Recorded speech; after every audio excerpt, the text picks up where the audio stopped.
ఇప్పుడు నేను చెప్తుంది సూర్యుడిని ఆదిత్యుడు అని కూడా అంటారు. సో అతన్ని ఏంటంటే 7 గుర్రాల మీద వస్తారన్నమాట. 7 గుర్రాల్లో గుణాలను, మన గుణాలని ప్రతీకగా 7 గుర్రాలని సూచిస్తాం అన్నమాట.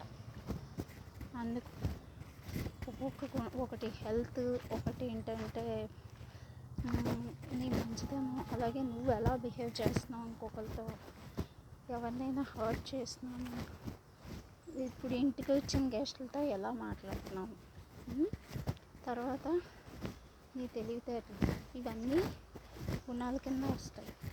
ఈ గుణాలు నువ్వు కరెక్ట్గా వెళ్ళి ఫాలో అయితే నువ్వు అనుకుంది కొట్టగలవు.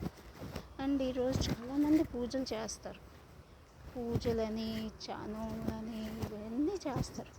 కానీ ఏ దేవుడైనా చూసేది ఒకటే, నువ్వు నలుగురితో ఎలా మాట్లాడుతున్నావు, నలుగురితో హర్ట్ చేయకుండా, నలుగురిని ఇబ్బంది పెట్టకుండా నీ వర్క్ నువ్వు చేసుకుంటూ వెళ్ళు.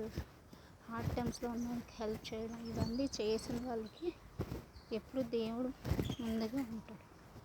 సో ఇది కొంతమందికి నచ్చచ్చు, నచ్చవచ్చు, బట్ ఇట్స్ వెరీ అంటే వాల్యుబుల్ కంటెంట్. చూస్తే ఇది మీకు ఉపయోగపడుతుందని hope. Thank you for everyone.